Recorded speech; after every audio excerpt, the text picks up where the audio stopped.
ओम नमः श्रीदेव्याय।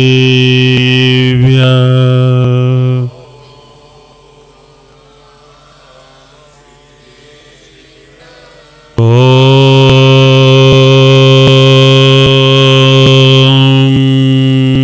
नमः श्रीदेव्याय।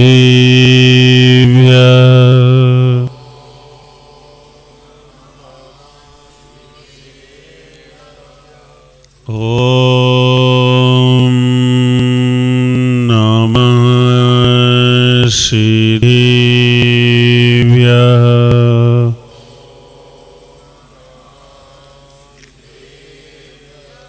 जय बोले अंतानंद सिद्ध परमेष्ठी भगवान की, जय बोले आदि ब्रह्मा आदिनाथ भगवान की, जय बोले खजरासी चिंतामणि पासनाथ भगवान की, जय बोले उत्तम त्याग धर्म की, जय बोले गुरुदेव आचार्य श्री विराग सर जी महाराज की।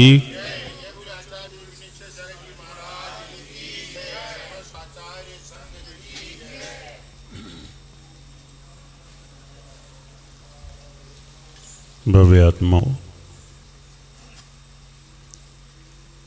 उत्तम त्याग धर्म है।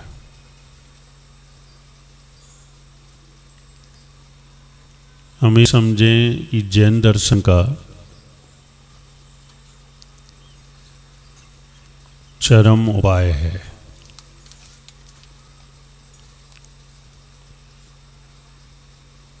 यानी त्याग से ही उपलब्धि होती है।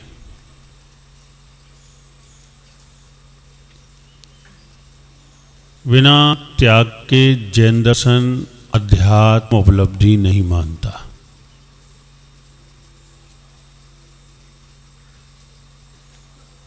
सारी दुनिया भक्ति करती है, सारी दुनिया तपस्या करती है, लेकिन वो त्याग को महत्व नहीं देती।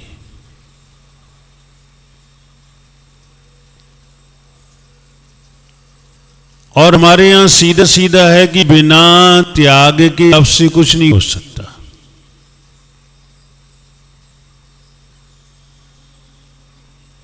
ऐसा क्यों है? ऐसा क्यों है कि बिना त्याग के कुछ नहीं हो सकता?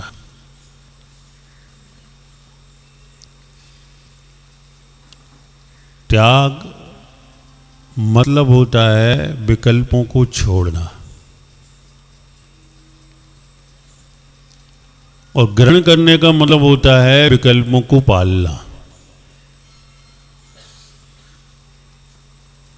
और जब आपके दिमाग में विकल्प रहेंगे, गौरेशन रहेगी, तो आप कोई भी काम अच्छे से नहीं कर सकते। मधुमक्खी देखी आपने, सबने देखी होंगी। जब काटती जब आनंद आता है,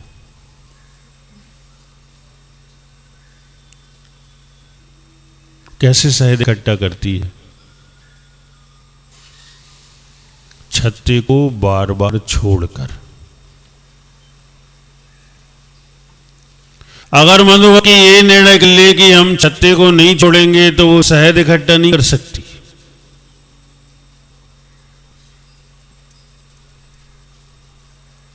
ये निर्णय हमें भी करना पड़ता है कि अगर हमें अध्यात्म में आनंद उठाना है, आत्मा सुख की अनुभूति करना है, तो हमें भी छोड़ना तो पड़ेगा।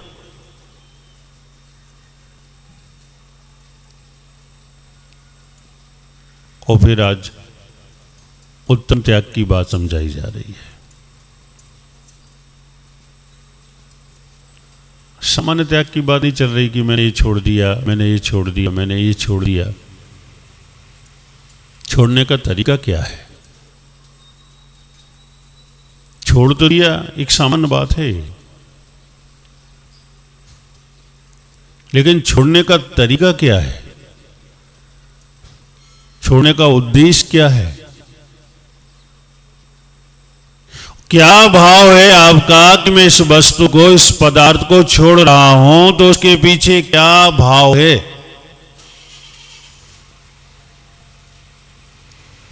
अब बोले डॉक्टर ने मना किया इसलिए छोड़ दिया। होता है बहुत सी चीजें डॉक्टर मना कर देते हैं तो हमें छोड़नी पड़ती। मतलब क्या है इसका? छोड़ने का भाव नहीं है, छोड़ा है। सीधा सीधा एक ही मतलब है कि हमारा छोड़ने का कोई भाव नहीं है, लेकिन हमने छोड़ दिया है।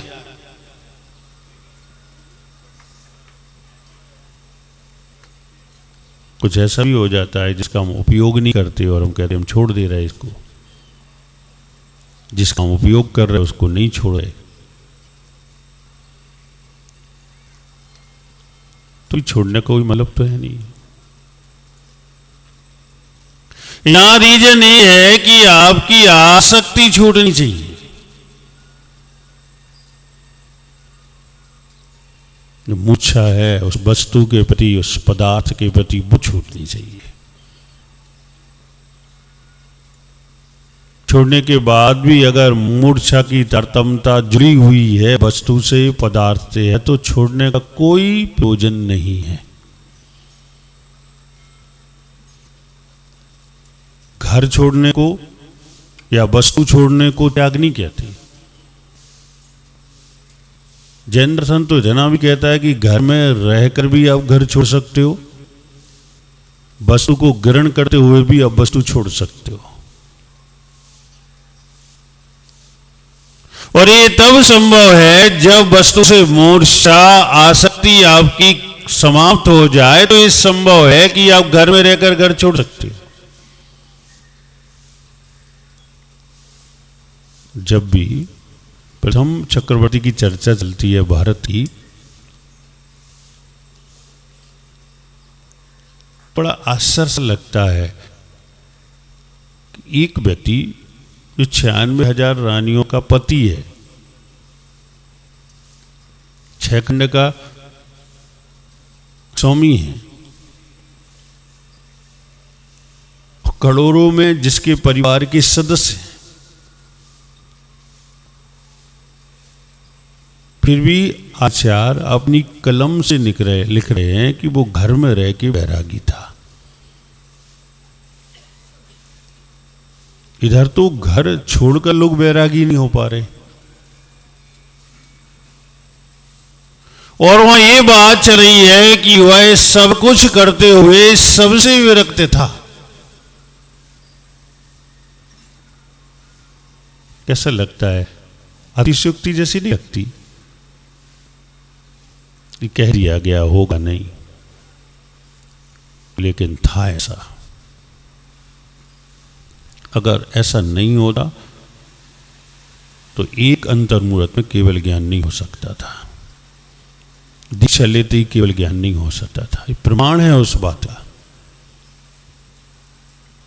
कि जो घर में रहकर घर से विरक्त रह जाए, सामग्री के बीच में रहकर सामग्री से विरक्त रह जाए, वही दीक्षा लेते ही केवल ज्ञान प्राप्त कर सकता है।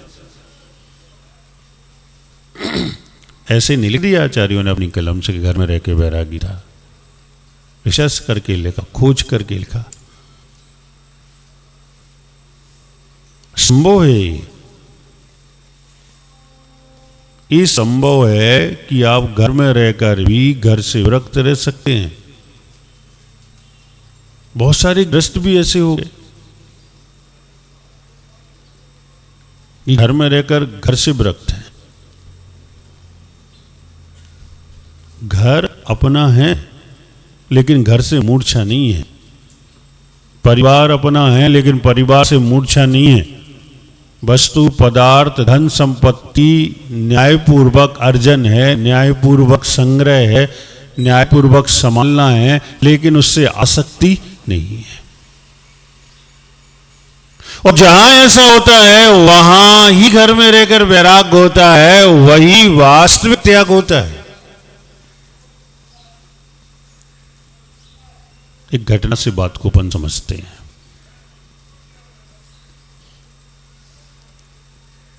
अब जैसा कोई एक व्यक्ति था, उसे लगा कि अब घर में नहीं रहना चाहिए। कभी कभी आपको भी लगता है, हाँ, लेकिन शमशान पे अधिकांश लगता है। कब लगता है? मुर्दा कंधे पर हो, फिर लगता है दुनिया बेकार है। और जैसे ही कंधे से मुर्दा उतरता है, दुनिया कैसी लगती है? बहुत अच्छी है। ये तो चले गए, बैराग खत्म। जलती हुई अर्थी को देख रहे हो, ऐसा लगता है कि संसार कुछ नहीं है, सब कुछ अर्थी है। और ऐसा ऐसा चिंतन आता है कि कभी सोच समझकर वैसा चिंतन किया ही नहीं था। अध्यात्म समय सार की बातें, नियम सार की बातें, सतखंड आगम की बातें जो कभी पढ़ी नहीं है, वो चिंतन में आती हैं। और वैराग का एक ऐसा नक्शा बनता है, ऐसा नक्शा बनता है कि लगता है कि आज ही घर छोड़ देंगे। लेकिन पीठ दी शमशान को, सब समाप्त है। ये जो क्षणिक वैराग्य हैं, अगर इन्हें संभाल लें। अभी कुछ दिन पहले एक पत्रिका में मैंने एक सूचना पढ़ी थी, याद नहीं आ रहा किसमें पढ़ी थी, कि एक भिखारी के पास बंबई में 40 फ्लैट, 5 करोड़ बैंक में जमा। किसके पास? आज भी उस पोजीशन में भीख मांग रहा है। और ऐसा नहीं है। जब उससे पूछा कि ये कैसे, थोड़ा थोड़ा जोड़कर। कैसे जोड़कर? थोड़ा थोड़ा सा जोड़कर। अब कोई भीख में प्लेट तो देगा नहीं उसे, क्या देगा आपको पता है। लेकिन बंबई की जनसंख्या इतनी है, एक दिन में अगर बंबई के 25% लोग भीख दें तो एक फ्लैट तो वो खरीद सकता है। एक फ्लैट तो खरीद सकता है वो। और वो तो 20 सालों से इकट्ठा कर रहा है। तो जब थोड़े थोड़े पैसों से, थोड़ी थोड़ी भीख से इतना सब कर सकता है, तो आप थोड़े थोड़े बैराग को इकट्ठा करके क्या मुनि नहीं बन सकते? बन सकते हैं,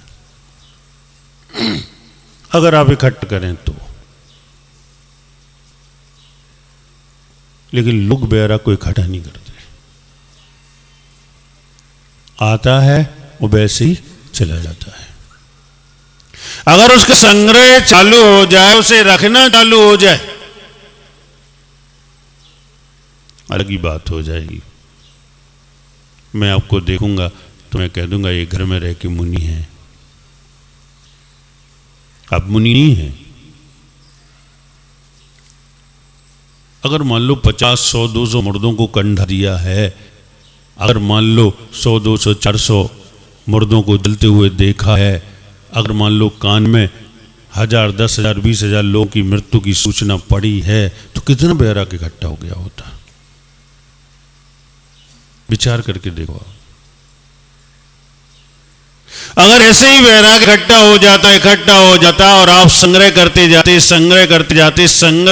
जाते, तो आज आप मुनि होते, मेरी जगह आप प्रवचन कर रहे होते। कितना अच्छा लगता मुझे, बताओ।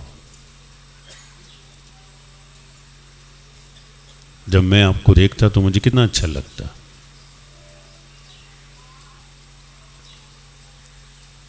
संग्रह अच्छी बात है, लेकिन नीर क्षीर जैसी दृष्टि से संग्रह होना चाहिए। हंस भी संग्रह करता है। किसका करता है? क्षीर का, नीर का संग्रह नहीं करता वो। और अगर आपकी संगय व्यक्ति में वैराग होता तो आज इकट्ठा होकर आपको कितनी विरक्ति होती, आप कितने व्यक्त होते जिसकी कोई सीमा नहीं है।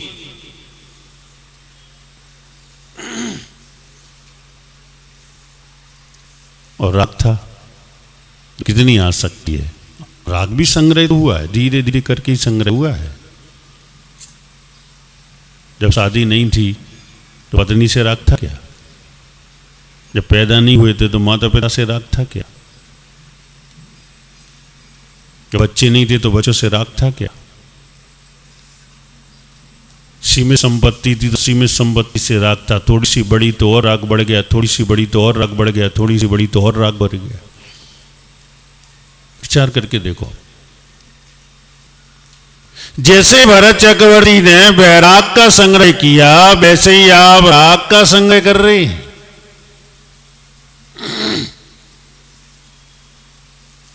भव्य आत्माओं, वो व्यक्ति भी आपकी की तरह था, क्षणक वैराग था। फिर उसने निर्णय कर लिया कि अब घर में नहीं रहेंगे। तो उसका फार्म हाउस था, तो उसने कहा वहां पर एक अलग से कुटिया बनाते हैं घास की और वहां रहेंगे। आराम से, घर से मतलब नहीं, परिवार से मतलब नहीं, परिवार के लोगों से मतलब नहीं, बस 2 टाइम भोजन करेंगे, आराम से भगवान की भक्ति करेंगे, ध्यान करेंगे। उसने ऐसा निर्णय करके घर छोड़ दिया, कुटिया बना ली, फार्म हाउस पर रहने लगा। बहुत खुश था वो।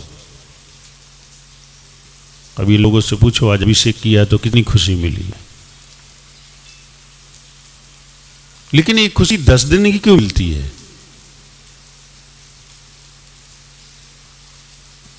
पूर्णिमा को क्यों नहीं मिलेगी, एकम को क्यों नहीं मिलेगी, दुज को क्यों नहीं मिलेगी? ऐसा भी है क्या? अगर मान लो आप 10 दिन अभिषेक कर रहे हैं, मंदिर आ रहे हैं, पूजन कर रहे हैं, जो खुशी अभी मिल रही है वही आप निरंतर 365 दिन आएंगे तो वो कितनी बढ़ती हुई होगी, सोच सकते हैं।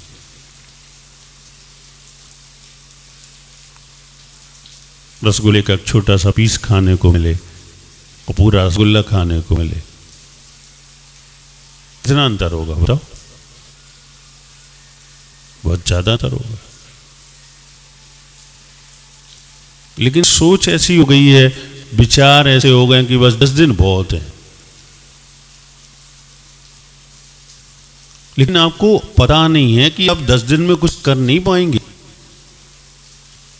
आपको अपनी योग्यता, आपकी शक्ति आपको पता नहीं है कि आप 10 दिन में कुछ कर नहीं पाएंगे। सिर्फ 10 दिन में देख पाएंगे, समझ पाएंगे, और समझ भी पाएंगे कि नहीं समझ पाएंगे ये भी गारंटी नहीं है।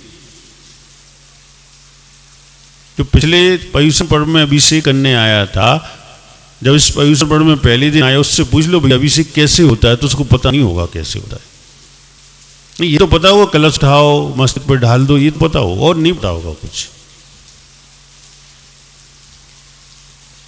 बनिया हैं हम जैसे धन को बढ़ाना जानते हैं, वैसे अपनी खुशी को भी बढ़ाना जानते हैं, अपने आनंद को भी बढ़ाना जानते हैं। वृद्धि धन की नहीं होना चाहिए, वृद्धि सुख की और सुकून की भी होनी चाहिए। अगर हम अपने आप को होशियार समझते हैं, अगर अपने आप को हम ज्ञानी समझते हैं, तो सुकून की वृद्धि होनी चाहिए। धन पड़ा हो और सुकून ना हो तो धन की क्या कीमत है? मकान 1 नहीं 10 हो और चैन से नहीं रह पा रहे हो तो मकान का क्या प्रयोजन है? यहां प्रयोजन तो ये है कि मकान मिले, संपत्ति मिले, परिवार मिले, व्यापार मिले, जॉब मिले, लेकिन सुकून भी तो मिलना चाहिए। और ये सब मिलने के बाद अगर सुकून नहीं मिलता है तो इन चीज का क्या महत्व सिद्ध होता है, सोचकर तो देखो। वो व्यक्ति भी घर छोड़ दिया, भाई सुकून चाहिए, अब बहुत हो गया, बहुत उम्र हो गई, बच्चे बड़े हो गए, बच्चे व्यापार करने लग गए, बहुत पैसा है, अब क्या करें? तो सोचा कि भाई कुटिया बना लो, और फार्म हाउस पर एक तरफ रहो, किसी से कोई मतलब नहीं, कोई प्रयोजन नहीं, रहो आराम से। इसको चाहिए तो सुकून ही है। बताओ और कुछ चाहिए हो तो बताओ। पैसे से क्या मिलता है? क्या मिलता है पैसे से? बाजार जिंदगी के विषय तो मिल जाएंगे, लेकिन सुकून कैसे मिलेगा? उसके लिए आपको धार्मिक और अध्यात्म होना ही पड़ेगा। और धार्मिकता के लिए, अध्यात्म होने के लिए धन की जरूरत नहीं है, मकान की जरूरत नहीं है, परिवार की जरूरत नहीं है, कोई चीज की जरूरत नहीं है। सिर्फ समय की जरूरत है और आपकी सोच की जरूरत है। अगर सोच सही है, विचार सही है, विचारधारा में अध्यात्म बैठा हुआ है, धार्मिकता बैठी हुई है, तो मात्र आपके लिए सुकून ही सुकून मिलने वाला है। लेकिन क्या करें, सब है लेकिन सोच नहीं है। है सब कुछ, भैया बताओ किस चीज की कमी है? आराम से 2 रोटी खा रहे हो, आराम से 2 वस्त्र पहन रहे हो, आराम से घर में रह रहे हो, कमी किस चीज की है? सुकून की कमी है, चैन नहीं है, आनंद नहीं है। जिसके लिए सब कुछ किया, छल किया, कपट किया, संग्रह किया, इकट्ठा किया, जोड़ जोड़ के रखा, झूठ बोला, बेईमानी की, और वो ही नहीं मिला। धर्म कहता है सुकून मिलने का तरीका ही नहीं है। जिसको तुमने सुकून का मध्यम मान रखा है, सुकून का कारण मान रखा है, निमित्त मान रखा है, ये तो वास्तविकता में दुख का कारण है। सुकून का कारण तो वो है कि आपके पास पदार्थ हो और पदार्थ से आसक्ति ना हो, वो सुकून का कारण है। उस व्यक्ति ने भी ऐसा कुछ निर्णय कर लिया कि छोड़ देते हैं, अलग से रहते, उन्हें लगा। लेकिन घर छोड़ने से और अलग से रहने से त्याग नहीं होता। घर तो बहुत से लोग छोड़ देते हैं, हजारों, लाखों, करोड़ों भारत में ऐसे लोग हैं जो घर छोड़ चुके हैं, घर में नहीं रहते। करोड़ों तो फुटपाथों पे रहते हैं, घर है ही नहीं उनके पास। तो क्या विरक्त हैं वो? क्या वो त्यागी हैं? हजारों करोड़ लोग घर छोड़कर तपस्या में लग गए, साधना में लग गए, नदी किनारे लग गए, पर्वत किनारे लग गए, लेकिन आसक्ति तो नहीं गई। तो क्या छोड़ पाए घर वो? आज जो बात चल रही है उत्तम त्याग में, आज वस्तु की बात नहीं चल रही है, वस्तु के प्रति जो आसक्ति है उसकी बात चल रही है। क्योंकि आसक्ति ऐसी चीज है कि वस्तु हो अथवा ना हो, लेकिन वो बनी रहती है, बनी रहती है, बनी रहती है। अगर भिखारी को थर्मामीटर लगा जाए कि कितना परिग्रह है इसके पास,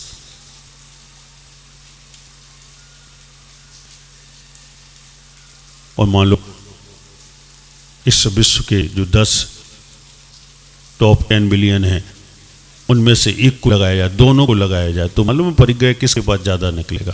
भिखारी के पास।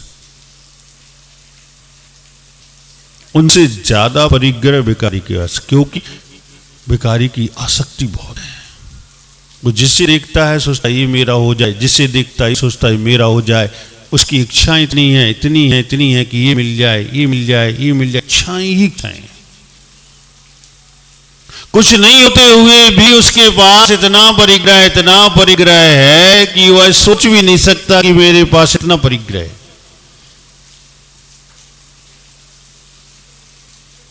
भव्य आत्मा वो रह रहा था आराम से,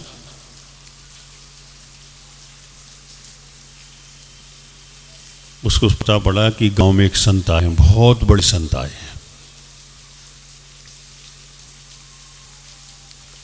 आखिर एक परेशानी होती और है कि बड़े संत और छोटे संत। आगम ने तो ये माप नहीं दिया, लेकिन आपकी सोच ने आपको ये माप दिया।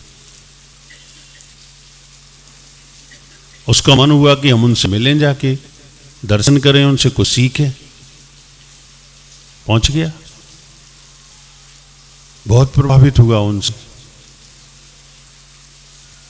और इतना ज्यादा प्रभावित हो गया, इतना ज्यादा हो गया कि वह ये सोचने लगा कि अगर मैं इन जैसा होता, इनके साथ रहता तो कितना और आनंद आता मुझे। जैसे आप किसी भी दिगंबर साधु को देखते हैं तो क्या सोचना चाहिए आपको? उनको थर्मामीटर लगाना चाहिए कि अपने आप को थर्मामीटर लगाना चाहिए?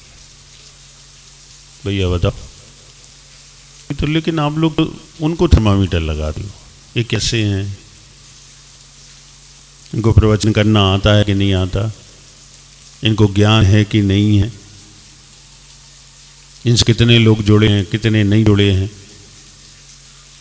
इनके पास कितनी भीड़ आती है, कितनी नहीं आती है? आप किसको थर्मामीटर लगाते हो?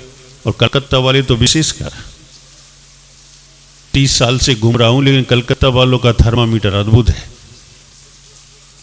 पहली बार ऐसा थर्मामीटर देखा कि वो अपने आप दूसरे को लगाते, अपने को लगाते ही नहीं।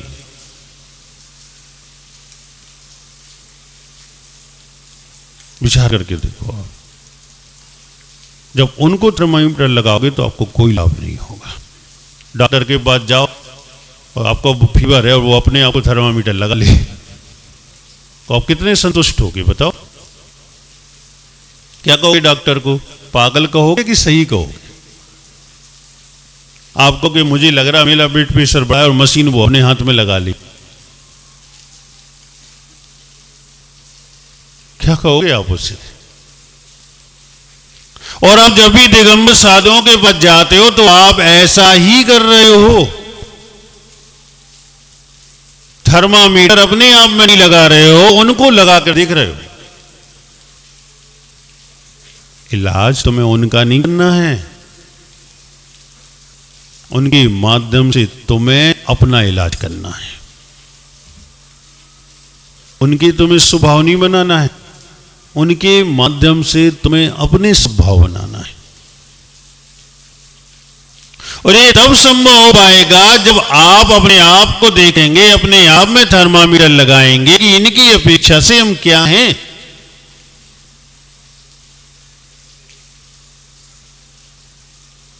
अंबानी खड़ा हो आपके सामने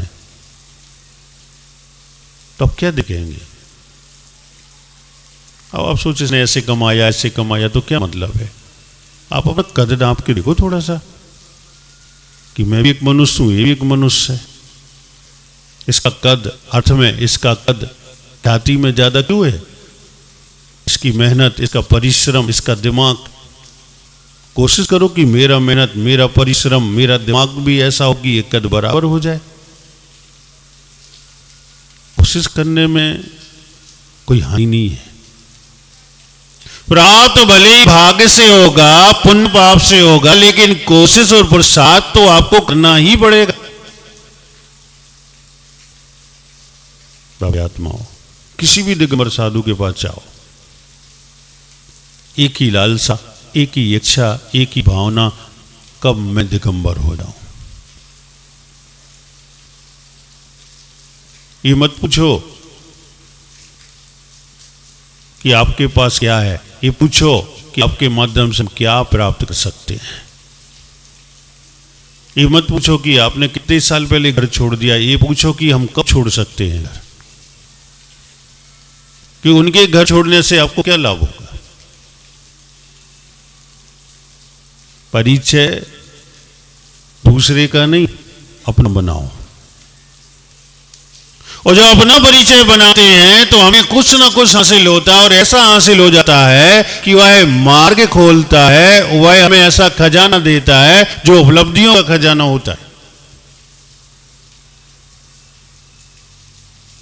वो संत के पास गया, सोच लगा कि मैं ऐसा होता, ऐसा होता, कितना आनंद आता, कितना आनंद आता।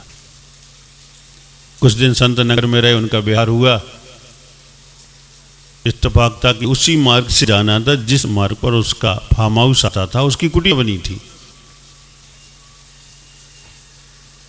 तो उसने हाथ जोड़ के निवेदन किया संत को कि आप मेरी कुटिया में अपने चरण रख दें। सबकी लालसा होती है। ऐसी लालसा क्यों होती है पता है आपको? क्यों चाहते हैं व्यक्ति कि हमारे घर में किसी दिगंबर संत के चरण पड़ जाएं? क्यों चाहते हैं लोग? बहुत बड़ा रहस्य है इसमें। सकारात्मक और नकारात्मक ऊर्जा का रहस्य है। क्योंकि हमारी सोच से, हमारे विचार से, हमारे पुरुषार्थ से, हमारे कार्यों से हमारे अंदर नकारात्मक ऊर्जा भी बनती है और सकारात्मक ऊर्जा भी बनती है। अगर हम शुभ में रहते हैं, शुभ कार्य में रहते हैं, शुभ क्रिया में रहते हैं, तो आत्मा में सकारात्मक ऊर्जा संग्रह होती है। और हम अशुभ में लगते हैं, अशुभ में लगते हैं, तो आत्मा में नकारात्मक ऊर्जा सम्मिलित होती है। अब आप तो पता है आपको कि भाई आप सकारात्मक ऊर्जा वाले नहीं हो सकते, क्योंकि आपके कम ऐसे हैं। तो फिर आपको लगता है कोई संत हमारे घर में आ जाए, उनके चरण बढ़ जाए, तो ये सकारात्मक ऊर्जा, ऐसी ऊर्जा आ जाए जो उस घर को पवित्र कर दे। गंदे से चरण होते हैं, पैदल चलते हैं, बिना चप्पल जूत के चलते हैं, मिट्टी छपी रहती है, फिर भी लोग कहते हैं महाराज चलो आपके पैर बहुत अच्छे हैं, मोजे पहनते हैं, जूते पहनते हैं, रोज धोते हैं, साफ करते हैं, आपके बहुत अच्छे हैं, फिर भी आपसे कोई नहीं कहता कि हमारे घर में चरण रख दो। आप विचार करके तो देखो, वो गंदे से, मिट्टी से लिप्त हैं, जो धूल से लिप्त हैं, और लोग चाह रहे हैं कि नहीं ये धूल हमारे घर में चली जाए। तो सिर्फ अध्यात्म ऊर्जा, वह धार्मिक ऊर्जा, वह शुभ ऊर्जा, वह शुद्ध ऊर्जा जो इनके अंदर है, वो थोड़ी भी अगर मेरे घर में प्रभावित हो गई तो मेरा घर पवित्र हो जाएगा। हो सकता है 1%, 2%, 30% सोच में हमारे परिवार में अंतर आ जाए। उद्देश्य सिर्फ इतना है। ये मत समझ लेना कि उनके आने से हमारी संपत्ति बढ़ जाएगी, हमारा धन बढ़ जाएगा। और संपत्ति और धन की जरूरत कहाँ है आपको? आपको जरूरत है सुकून की, आपको जरूरत है चैन की, आपको इस बात की जरूरत है कि शांति से जीवन निकल जाए, अच्छे से मृत्यु तक पहुंच जाए। आपको तो चाहिए ये है। अब नींद खोले और झगड़ा चालू, नींद खोले और अपशब्द चालू, नींद खुले और मच चालू।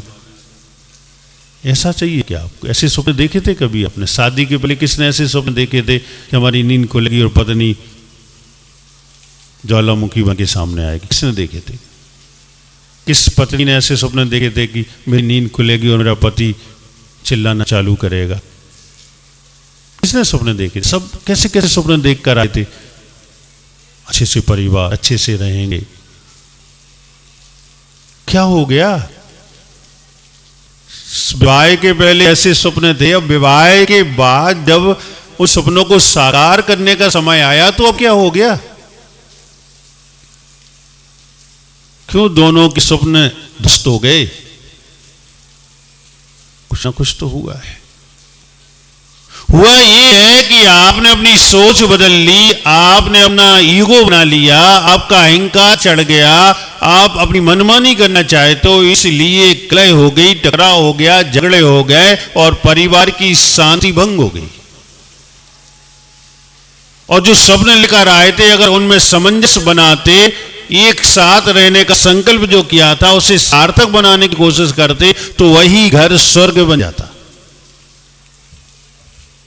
कोई कहे पत्नी की गलती है तो नहीं, कोई कहे पति की गलती है तो नहीं, कोई कहे बच्चों की गलती है तो बिल्कुल सबकी गलती है। तो सबका दायित्व था कि परिवार कैसा होना चाहिए, ये सबके दायित्व थे और सबने अपने अपने दायित्व को नहीं निभाया, इसलिए परिवार नरक जैसा हो रहा है, कुरुक्षेत्र बन के रह गया, युद्ध का मैदान बन गया।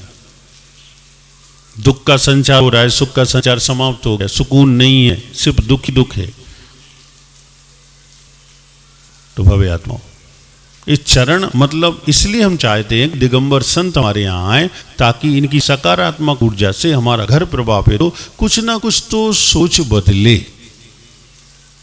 और कुछ सोच बदली तो बहुत कुछ आराम मिलेगा। दवा कितनी सी होती है, रोग कितना बड़ा होता है। कैंसर और दवा गोली इतनी छोटी सी, उनका ब्लड प्रेशर, गोली छोटी सी। छोटा भी सकारात्मक ऊर्जा मिलती है तो वो भी हमें लाभ देने में सिद्ध होती है। अब ठीक है, संत को दया करना आ गई, भक्त है, भक्तों की थोड़ा सा सोचना पड़ रहा है, क्योंकि भक्तों की नहीं सोचो तो भक्त संतों की सोचना बंद कर देते हैं। बोले वो अच्छे महाराज नहीं है। क्यों नहीं है भैया? वो निकले हमारे घर ही नहीं आए, वो हम उनके पास गए, उन्होंने हमसे बात ही नहीं की, वो हमसे बोली नहीं, हमारी बात का जवाब नहीं दिया, तो अच्छे संत नहीं है। आपका थर्मोमीटर बहुत अच्छा है। क्या कर रहे थे? वो सामायिक कर रहे। सामायिक छोड़कर तुम्हें हंसी बात देते, सामायिक करके तुम्हें बोलते क्या? तो अपनी सोच को तो सुधारो थोड़ा सा, सब मिलेगा। और उनके बोलने से और नहीं बोलने से तुम्हें कोई फर्क नहीं पड़ता। तुम्हारे समर्पण से, तुम्हारी आस्था से, तुमने जो समय दिया है उससे तुम्हें बहुत फर्क पड़ता है। जो तुम्हें चाहिए वो तो तुम्हें मिलेगा ही मिलेगा, वो बोले अथवा ना बोले, वो दे अथवा ना दे, वो तो मिलना ही है, क्योंकि इस पर आपका अधिकार है। पार्षद भगवान बोलते हैं आपसे, क्या क्यों जाते हो? जो हमें चाहिए वो तो मिलता है, उनके बोलने से हमें क्या जरूरत है? उनकी देन से हमें क्या जरूरत है? जो हमें चाहिए वो तो मिलता है उनके पास जाने से, बस उसी चीज की जरूरत है। चले गए, उसको अच्छा लगा, उसने बता दिया या मैं सोता हूं, या मैं बैठता हूं, या मैं भोजन बनाता हूं, यहां से भोजन करता हूं, यहां स्वाध्याय करता हूं। ठीक है, मोटी दृष्टि से उन्होंने दिख लिया और निकला कोरिया से, काम खत्म। अब आपके यहां गए थे तो इसलिए थोड़ी आए थे कि अब क्या है क्या नहीं है। आपका निवेदन था, चले गए, आशीर्वाद दिया, वापिस आ गए। अब रास्ते में वो व्यक्ति भी साथ में चलने लगा, और साथ में चलते चलते बातें कर रहा है, और संत से कह रहा है कि मैंने घर छोड़ दिया, मुझे घर में अच्छा नहीं लगता। से बताते बताते उसने पूछा कि आप मेरी कुटिया में गए थे, वो आपको कैसी लगी? इच्छा तो होती है, अगर अच्छे कपड़े पहन के निकले हो, कोई ना कहे कि अच्छे हैं तो अपनी कह देते भाई कैसे लग रहे हैं। इच्छा तो होती है। कोई आभूषण पहन के निकला है, कोई नई चीज लाया है, कोई गाड़ी लाया है, कोई 4 व्हीलर 2 व्हीलर लाया है, तो पड़ोसी के घर के सामने ही हॉर्न देगा, वो नहीं देते। ये सब आपकी बात है, हमारे पास तो ना 4 व्हीलर है ना 2 व्हीलर है। पड़ोसी के घर के सामने गाड़ी खड़ी और एक्सीलेटर भी जोर से बढ़ाया, आवाज आए और हॉर्न भी देती, 3 बार दे दिया। उसके कानों में पड़ जाना चाहिए कि मेरे पड़ोसी की गाड़ी आ गई, बस उद्देश्य नहीं है, ज्यादा कुछ नहीं है। ये उद्देश्य है कि मैंने किया है, मैं लाया है, तो लोग समझ जाएं कि ये लाया है, ये अच्छा है, इसने बहुत अच्छा लाया। ये अहम जो है ना, अहंकार, ये उसकी पुष्टि के लिए होता है। पूछने पर भी हम ना बताएं, अरे भाई सामान्य चीज है, सब लाते हैं, क्या हो गया? तो इसका मतलब सरलता है। और हम प्रयास कर रहे हैं कि दूसरा जान जाए, दूसरा समझ जाए, तो इसका मतलब अहंकार तीव्रता से सिर पर बैठा है, नाक बहुत बड़ी हो रही है अभी। संत ने कुछ नहीं कहा, फिर उसने थोड़ी देर बाद फिर वही बात पूछ ली, कुटिया कैसी लगी?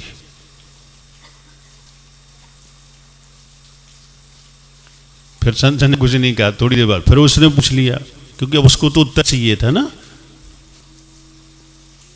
प्रैक्टिकल, आप सबको अच्छे तरीके से इन बातों का प्रैक्टिकल, जब तक जवाब ना दे दे कि अच्छा है, तब तक चैन नहीं है।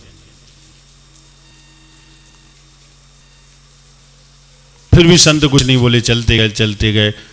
अब बार बार पूछे जा रहा है, बार बार पूछे जा रहा है, बार बार पूछे जा रहा है, तो फिर उत्तर देना जरूरी है। ध्यान रखना, उत्तर देना जरूरी है, लेकिन उत्तर सामने वाले के अनुसार नहीं, उत्तर सत्य सिद्धांत के अनुसार देना चाहिए। लाल लपेट नहीं करनी चाहिए, नाराज हो जाएगा, बुरा लग जाएगा। वैसे संकोची स्वभाव के होते उन्हें घुटना पड़ता है, और जो आगम से चलते स्पष्ट सत्य बोलते उन्हें नहीं घुटना पड़ता। एक क्षण का व्यवहार खराब होगा, लेकिन हमेशा का व्यवहार अच्छा हो जाए। वो समझ जाएगा भाई व्यक्ति सलाह देगा तो सही देगा, मेरे अनुसार नहीं देगा, लेना होगी तो लेगा और नहीं लेना होगी तो नहीं लेगा। वो खड़े हो गए, पूरा संग खड़ा हो गया। आचार्य महाराज ने कहा, उससे संत ने कहा कि भैया तुमने घर छोड़ा, अभी कहा था घर छोड़ दिया, परिवार छोड़ दिया, और सब कुछ छोड़ने के बाद तुम मुझसे ये पूछ रहे हो कुटिया कैसी है। तो एक घर छोड़कर दूसरा घर बना लिया तुमने। घर न छोड़ते और आसक्ति छोड़ देते तो तुम्हें लाभ हो जाता। छोड़ना क्या चाहिए था? आसक्ति। बोले अब 10 दिन रात्रि में नहीं खा रहे, लेकिन पछता रहे, ऐसा जारी जता रहे, तो आसक्ति तो बनी हुई है ना। अगर रात में पेट में चूहे हलचल मचा दें, कूदने लग जाए, नृत्य करने लग जाए, तो क्या होगा? आसक्ति है तो विचार आ जाएगा, या तो जल्दी सुबह हो जाए या कुछ और विचार आ जाएगा। क्योंकि आसक्ति बनी और आसक्ति नहीं है, ये प्रॉब्लम हुई तो चिंतन आएगा, मनन आएगा, सोच आएगी। एक दिन की तो बात है, एक ही रात की तो बात है, 10 रातों की तो बात है। आराम लग जाएगा। कंठ अगर सूख रहा है तो कंठ गीला हो जाएगा इस चिंतन से, गीला हो जाएगा अगर ये चिंतन आ गया वहां तो, क्योंकि वहां आसक्ति नहीं है। संत ने कहा छोड़ना तो आसक्ति थी, घर नहीं छोड़ना था, परिवार नहीं छोड़ना था, अपना पढ़ाई में आसक्ति छोड़नी थी, अच्छे बुरे में आसक्ति छोड़नी थी। बेचारे का दिमाग खराब हो गया, कितना छोड़ा, 10-20 सालों का कोई मतलब ही नहीं निकला, इन्होंने तो सब सपाट कर दिया। उसका दिमाग और चढ़ गया। क्या तो सही रहे हैं, अब सही को तो सही कहना ही पड़ेगा, थोड़ी भी सोच सी है तो। और सीधा वहां से निकला और वो कुटिया में पहुंचा। उसने अग्नि उठाई और कुटिया में आग लगा दी। न रहेगा बांस, न बजेगी बांसुरी।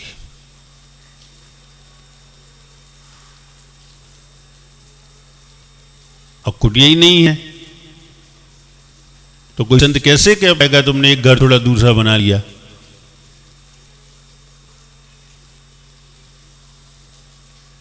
और दौड़ा दौड़ा फिर पहुंच गया संत के पास और कहा कि मैंने कुटिया जला के राख कर दी, अब मैं कुटिया में नहीं रहूंगा। बहुत अच्छा काम है। छोड़ने का मतलब जलाना थोड़ी होता है, तोड़ने का मतलब नष्ट करना थोड़ी होता है। लेकिन लोगों की विचित्रता है, सोच की विचित्रता है, भावों की विचित्रता है, कौन क्या कर पाता है।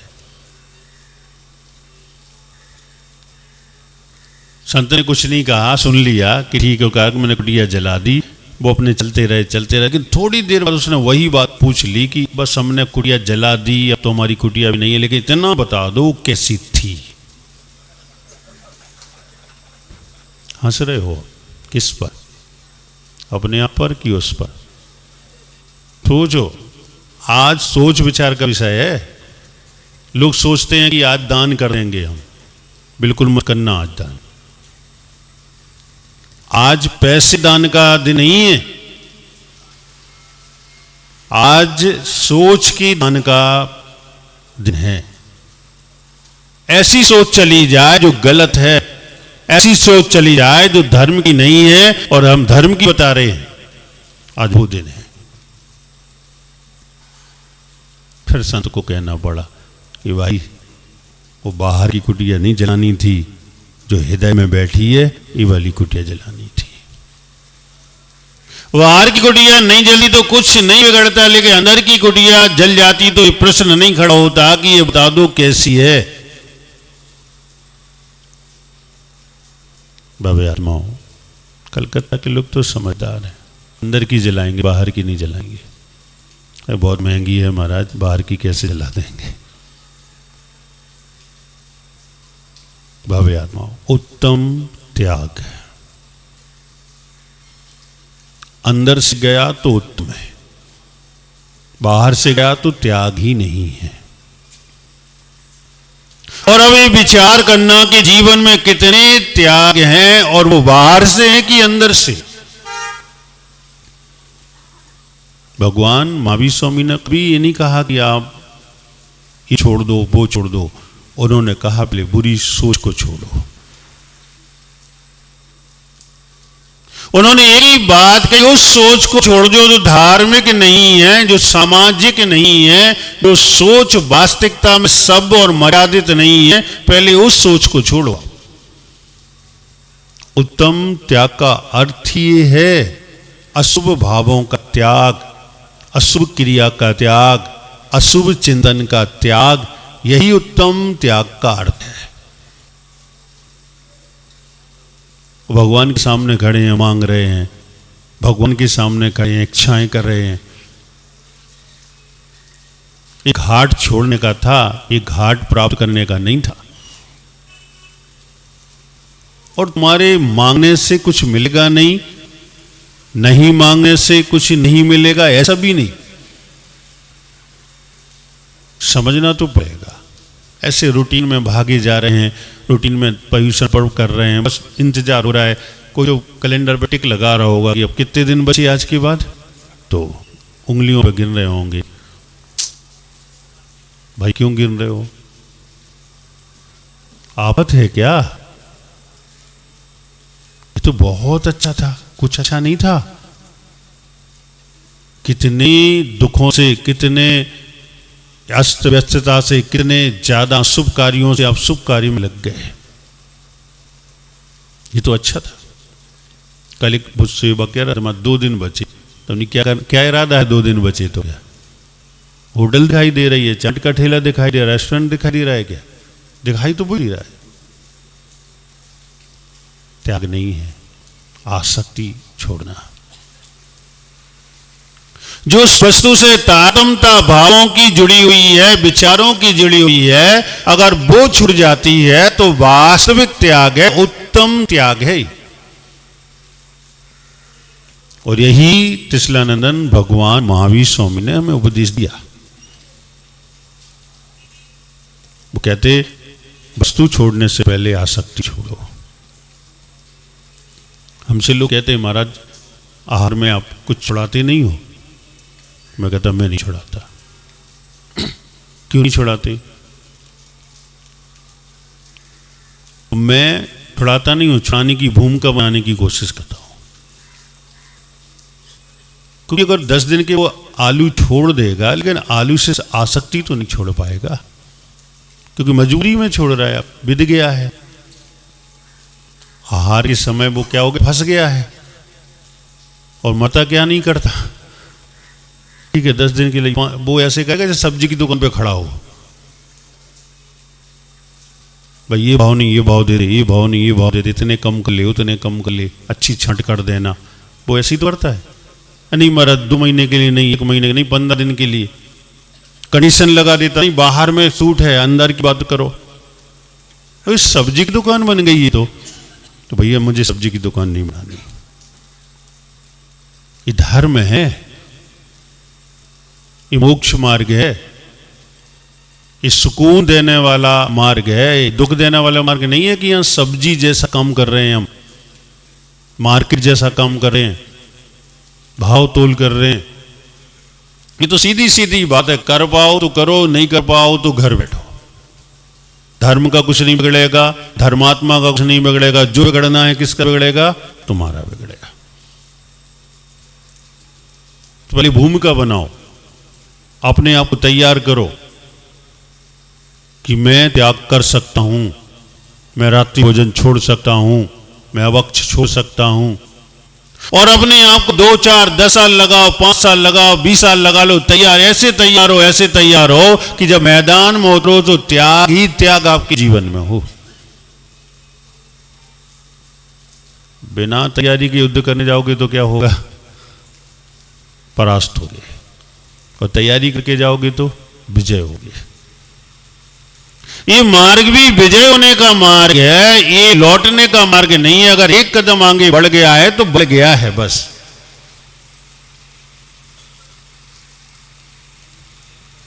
समझ में आ रहा है कि नहीं आ रहा है? नहीं आ रहा है महाराज, कान में बैठ के समझाओ महाराज। नहीं, हम तो आत्मा में बैठ के समझाने तैयार हैं, तुम समझो तो। जब तीर्थंकर भगवान समझा गए, किसने समझाया उत्तम त्याग धर्म? तीर्थंकर भगवान ने प्रत्यक्ष दृष्टि से देख के समझाया, केवल ज्ञान से देख के समझाया कि ये है ये। लेकिन हम उनके सामने अपने ज्ञान को सब कुछ समझते हैं और हमारी बुद्धि इतनी खराब हो गई कि जो करना चाहिए वो नहीं करते हैं और जो नहीं करना चाहिए वही करते हैं। तो बाबे आत्माओं, चाहे थोड़ी सी चीज छोड़ो, चाहे बड़ी चीज छोड़ो, लेकिन उस व्यक्ति जैसी मत करना। हमने तो आलू छोड़ दिया और दूसरे पूछो आलू का स्वाद क्या है, ऐसा मत करना। अब आलू छोड़ दिए, एक काम करो, समोसा ले आओ, आलू तुम खा लेना, समोसे हम खा लेंगे। ऐसा मत छोड़ना। अरे वो रात्रि में तो छोड़े, अंधेरा, अब तो थोड़ा अंधेरा है, हमने तो बहुत ज्यादा अंधेरे का छोड़ा था, तो भाई ऐसा मत छोड़ना। छोड़ना तो वही कहलाता है, वो सियाल है, उसे दिन में रात्रि की भ्रांति है, लेकिन मर गया, जली पिया उसने। जानवर, सियाल, दिन में रात्रि की भ्रांति, सूर्यास्त को बहुत समय है अभी, लेकिन बॉडी में अंधेरा है, तो दिन में रात्रि की भ्रांति हुई उसे। मरते मर गया, लेकिन पानी ग्रहण नहीं किया उसने, क्योंकि उसका रात्रि में त्याग था। ये अनासक्त भाव से त्याग है, ये वास्तविक त्याग है, उत्तम त्याग है। मुझसे पूछा कल परसों किसी ने कि उत्तम त्याग क्या कहलाता है। मैंने कहा सियाल का चरित्र पढ़ लो तुम। किसका? उस जानवर का चरित्र, वो बताएगा कि उत्तम त्याग क्या होता है।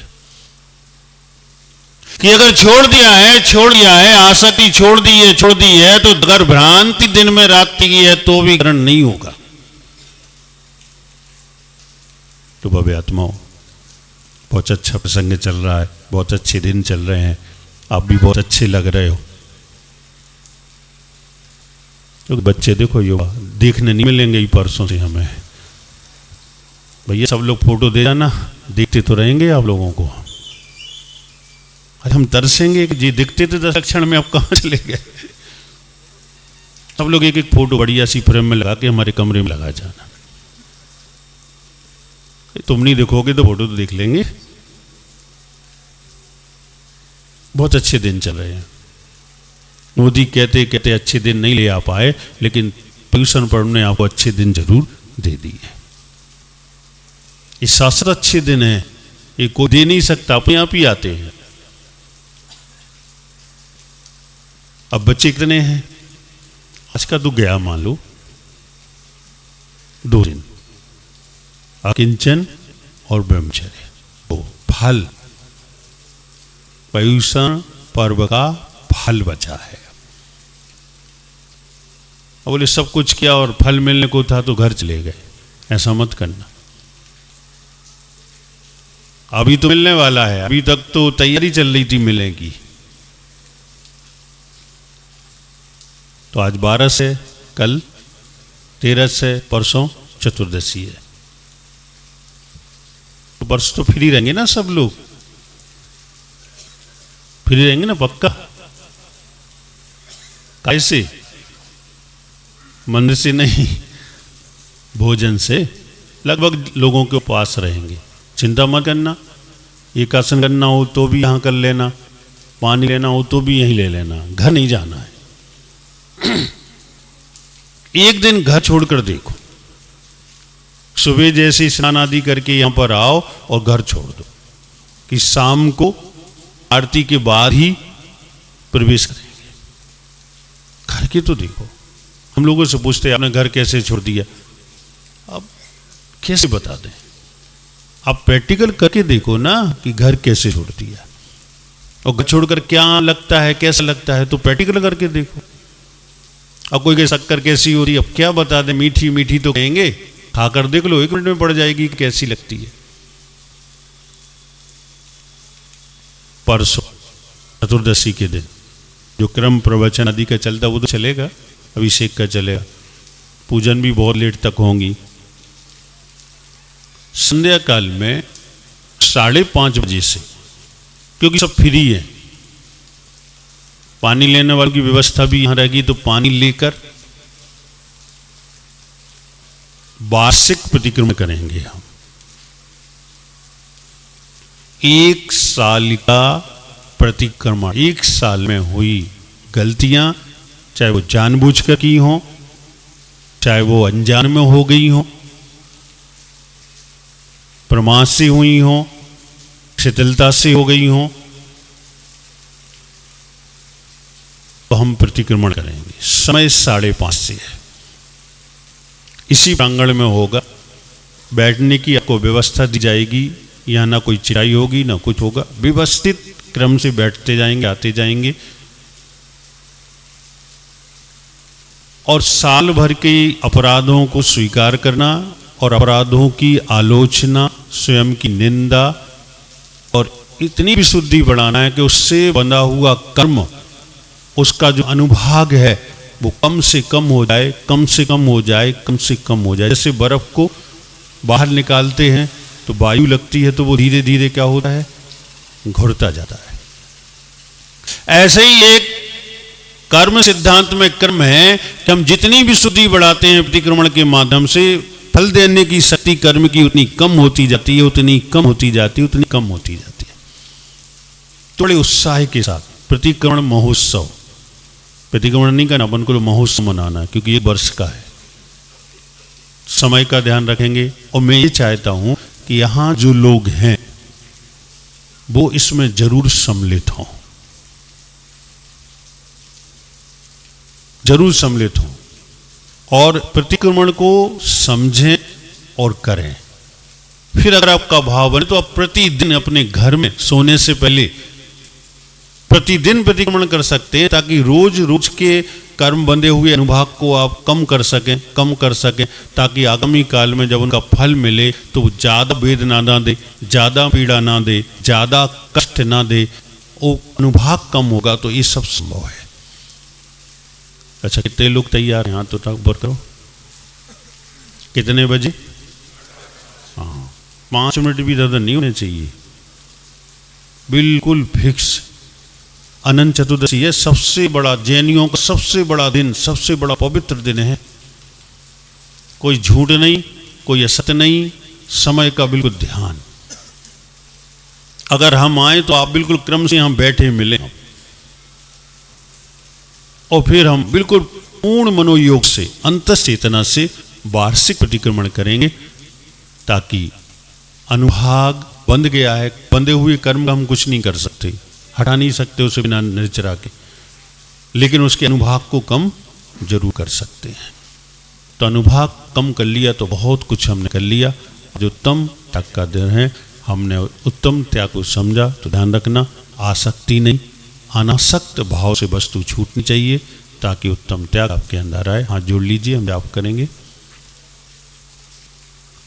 ओम ह्रीमरम श्रीयोत्तम त्याग धर्मंगाय नमः।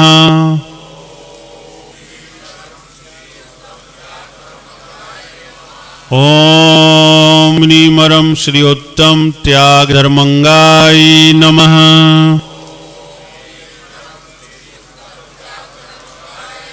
ओम ह्रीमरम श्रीयोत्तम त्याग धर्मंगाय नमः।